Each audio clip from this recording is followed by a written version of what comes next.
Well, Chief Garcia, thanks so much for sitting down with us. First question, and might be loaded, but what is the biggest issue facing the Fort Worth Police Department right now in your eyes? Oh, it's growth. We have to continue to grow. The city of Fort Worth is growing, so quickly as well. The department needs to grow along with it. We're hopeful to be at full staffing by the end of next year, but I always talk about that full staffing in quotes because everyone recognizes and realizes that we have to continue to grow as a department. So I would say staffing. I would say really drilling down on data and being more of a data-driven, intelligence-led policing type of department is something that I wouldn't say challenges, but opportunities. There's so many great things that the city provides, to this team. We're all part of this team that helps us be successful. Technology, looking at a way that we can't be fearful of technology, and there's so many things in the technological world that have advanced a lot more than I had when I started in the early 90s. And so embracing that, making sure that we have policies and procedures, but at the same time saying technology is nothing to fear in this job to make the work of the men and women more efficient and to bring justice to our victims as quickly as possible. And so there's a lot of, I would say, opportunities more than challenges, coming here, but certainly the growth of the department is something that's critical. We can talk to technology all day long, but it's never going to replace the men and women that answer calls for service and the men and women that are investigating cases. So those are things that those are opportunities that I feel coming into this role that I really embrace. Yeah, and what did you learn from your time as assistant city manager in Austin that may make you view your job as a police chief differently now here in Fort Worth? Well, we're part of a greater team. I know oftentimes people say, well, work for the Fort Worth Police Department. We work for the city of Fort Worth first and foremost, right? And so that gave me an opportunity to really balance out from the dynamics, whether it's a budgetary issue within the city, to understand that we're all part of this team and we all need to work together, ensuring that we have open lines of communication with every department, when I was an assistant city manager, wanting to see my department directors when they needed things, working directly with other department directors, and to have those relationships is incredibly important. But really, overall, is just this really solidified the fact that we're part of a greater team, and that one department's success helps the other. And that probably was some of the biggest overarching thing that I learned when I was in my time in Austin. Yeah, that you're now bringing here. Yeah, absolutely. Chief Daniel Como in 45 minutes away, over there in Dallas, has faced pushback over his comments on ICE working with the Dallas Police Department. Would Fort Worth ever welcome a partnership with ICE? Well, I think what we have to keep in mind is when we give our messages, we have to be very honest with our community. We want to ensure that our community is not fearful. But we also have to recognize and realize that there are laws on the books in the state of Texas that do not allow departments to just say no when immigration authorities ask for help. We can't say no. So that's why it's so important to have relationships with ICE and ERO in the area to figure out what their priorities are, right? To ensure that we can message back to our communities is don't become that priority. And we've never been able to do anything about the detainer process. If someone got arrested and a detainer was put on them in jail, we never had a control over that outcome. And so we really want to tell our community to not become a priority. But ultimately, having those relationships with our federal partners with regards to what their priorities are, so that they recognize our sensitivities. I've had great conversations with our partners that do understand what our sensitivities are, while understanding that they have a role and job to do, and the fact that when they ask for assistance, we can't say no. And certainly, the way we offer is to arrest the criminal element. At the end of the day, we're blind to immigration status. The criminal element, if you're involved in criminal activity and you're on that immigration radar, then there's not much we're going to be able to do about that. And so certainly what we want to be honest with our community, let them know that we embrace our community. We need our entire community, a beautifully diverse community in this city, to help us keep the city safe. But at the same time, have those open lines of communication with our federal partners so that we can separate fact from fiction, and ensure that our community knows that we're with them. We want them to succeed. We don't want them to become a priority, because certainly there's some laws in the state of Texas that simply do not allow us to walk away when we are asked for help. And that is honest. That's about as honest as you can say it. And although oftentimes that might make people feel some sort of way one way or the other, there are laws in the books that we have to abide by, and we're going to continue to do that here in Fort Worth. You have been very outspoken about bail reform for violent criminals. The Texas legislature passed several laws in this latest session, but what else do you think needs to be done? Well, certainly I think when we look at, the overarching issues with regards to what we do, one of the laws, when it comes to, one of the things that we need to look on and actually drill down a little bit more is really the release of individuals that have used weapons, that have used handguns. We've had, probably in the last 4 months, we've probably arrested over 100 individuals that were actually trigger pullers on shootings that my men and women sacrificed their lives to take off the streets of the city of Fort Worth, that are ultimately released within 4 months on bond and other things of that nature. And so we really need to start tightening things up more, I think, particularly as it relates to violent crime, and particularly as it relates to individuals that have shown already a propensity to use a firearm in the commission of a crime.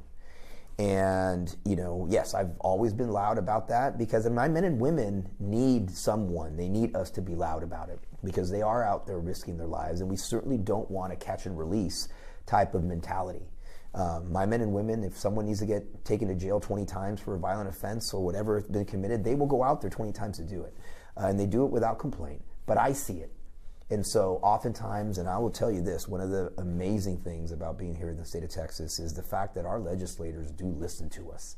I will tell you, I come from a state that I'm not quite sure I was asked one time to go to the state capitol to talk on points or topics, where I can't remember the amount of times that I've been asked to go to Austin to speak on behalf of law enforcement or give legislators, whether representatives or senators, my opinion on different things. And regardless what side of the aisle, they listen. Mm-hmm. And coming from someone from the outside, when you're here and you're insulated and you think that's the way it works, it doesn't work that way everywhere.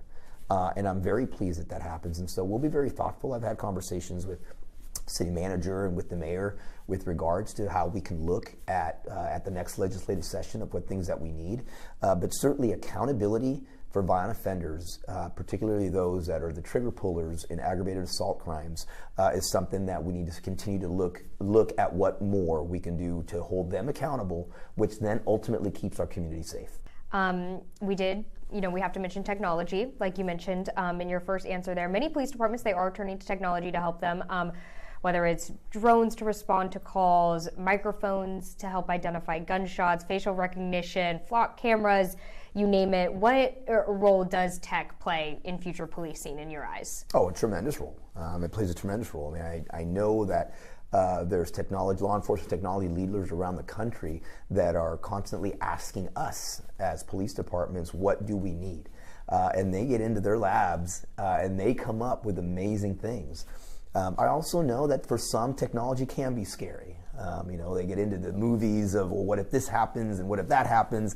And that's why it's important that we have to really be responsible about how we look at technology and ensure that our community knows that we're using it for the betterment of our community, that it's not going to be used to violate individuals' rights and things of that nature. But at the same time, things, as an example, like I've talked about it before, like AI is an example of using it properly. How can it assist so well?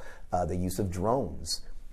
With regards to drone first responder and those type of things. Again, when I look at technology, when I started, again, in the 90s, there wasn't tasers, there wasn't body-worn cameras, there certainly wasn't the drones that we use today, so we have to look at it. It's not something scary. We have to embrace it. Because ultimately, in the end, we have to force multiply what we have. There's the technology usage that we have enable us to be more efficient. But it's incumbent on us to be very thoughtful when we think about what possible abuses can be with the use of broader technology that we're not used to, and ensure that we work to ensure that we put policies in place so we don't abuse it, but at the same time, we don't want it taken away. That's one of the beauties of the city of Fort Worth, where they're asking what more you need. And as we do that, and as these different things come across, I contacted constantly by different individuals and groups with new technology that is incredibly interesting, right? What do you think of the real-time crime center that you guys have here? I know you all are pushing that out more and more, and we're getting press releases of our real-time crime center helped us. Literally a call came in, it helps, precisely pinpoint things, track things. I mean, that has got to be a technology advancement that, obviously, like you said, you didn't have that earlier in your career. What have you seen that it's actually been successful? Well, it's been amazing. I mean, with the use of camera technology, particularly our flock technology that we have, when you have all these disparate systems in place, you need a focal point where they can all feed into, right? That's the beauty of having a real-time crime center. With ours particularly, we have gotten so much tremendous, I can't talk about the support that we get from our city, but nearly $6 million to be able to renovate our real-time crime center. One of our biggest goals that we really want, that we're going to be proud of, is that we're going to look at it is it's going to be a regional crime center. There's nearly 30 agencies that have that are looking to sign on to work with us, but criminals don't know boundaries, right? So to be the leader there to help all of Tarrant County and all our allied agencies is something that we're going to be very proud of. And so as we build technology and we have that central point where we can use technology to keep our community safe and take criminals off the street, we also want to broaden it so that all of our other allied agencies that want to be partners with us can also use that benefit. You did launch a new constitutional policing unit. What did you learn from the implementation, in Dallas, and what would you like to see replicated? What about it did you think might need improving? Well, again, when we started that in Dallas, we started it from scratch and building on it. I think what Dallas has done and what we will continue to do, the philosophy is the same. That we want to be proactive to see what blind spots we have in a police department, ensure we fix them before things arise and trouble arise from them. And so really breaking down from policy, from procedures, from how we track different things. Accountability is huge, right? And so being a proactive department that does that on their own, we have an incredible relationship with our oversight, and they are reactive and can find different things from a reactive perspective. Well, we want to be proactive, so when you combine the reactive nature and the proactive nature of trying to make the department, make sure that we never lose our way, an incredibly great professional department. And that's really the key, is putting things in place that we never lose our way. And so fundamentally, looking at, there's a vast array of things in every police department that you need to take a look at. And how can you get better? And how can your community know that you're striving to not only put the criminal element, take the criminal element off our streets, provide public safety, while at the same time being accountable and transparent. Those are not mutually exclusive, right? And so we're trying to do everything we can to continue to build the trust that's already been built in Fort Worth. And now, and not only your guys' department, but departments across North Texas are going to get just a really big test, a really big task, as we have the FIFA World Cup coming to Texas, and we are going to get an influx of thousands of people. How is your department working to ensure safety during this period coming up this summer? Well, we've already restricted discretionary time off for that period, that I think everyone realizes, from our officers, our union, our association knows this is a team effort from a complete, DFW area. And, obviously working closely with federal partners. We've been working closely with all of our allied agencies to see what the needs would be, and, keeping in mind that although we're going to be on the world stage, although obviously we're going to do everything in our power to ensure it's a safe event for all, we also have our cities that we have to protect in the middle of the summer, which is generally a busier time. And so that's one thing that I always want to say loud and clear, is that absolutely we're going to do everything we can, but we need to also keep in mind that I have the city of Fort Worth and the thousands of visitors that will be coming into Fort Worth, that we want to ensure the safety of the city, while at the same time partnering to ensure the entire FIFA event is important, or is protected. I think individually for cities will be also, now that we know what teams are coming, what cities are going to host what teams. There's a possibility that we may be hosting a team and practicing here, and obviously, as you know, depending on what team that is, we'll bring in a different fan base and other things, popularity, things of that nature, that once we get that, hopefully we'll know that in a few weeks, we'll really truly be able to start preparing, at least from a Fort Worth perspective, of what we're going to need to do. But I've been very pleased with the collaboration across all the cities in the area. Pleased with the communication we've had with our federal partners, and we are on the right track. And like I said, we're going to be it's going to be a great event, and we know we're going to be on the main stage, and we're really excited about it. And my last question, I just have to ask, this is pure curiosity. This is the first time I've ever sat down with you, and you are so beloved in Dallas, and you had your time in Austin as a city manager. I just have to ask, did you ever see yourself in this role, in this position as police chief of Fort Worth? Like, did you ever see yourself coming back into policing? I guess, what was it about this role that you were like, I have to take a chance? Well, I mean, I just say, I missed it. I'll be honest with you. You know, the opportunity I had in the city of Austin was tremendous. It made me grow as an individual and see things from a different point of view. But again, I was born to be a cop. You know, obviously, I came off from working a 9-to-5 desk job to probably working the complete opposite of what that is, and I love it. You know, I still love putting this uniform on. I just feel that I can make much more of a difference working with my men and women and working for my community than I can do in other places.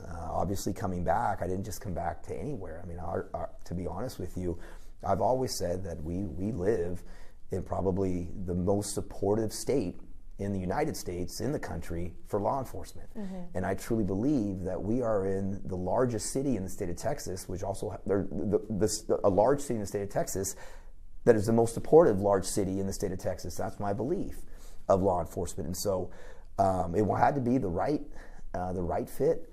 But you know, I came back from Fort Worth, and you know, I came back to be back in North Texas, and had to be in a department in a city that truly supports the work that the men and women that sacrifice really do. And that's what called me back. And so, you know, again, leaving a 9-to-5 desk job to do this. I mean, I love it, and it is hard work, and there are good days and bad days, but it's a tremendous feeling, and you know, this is where I wanted to be.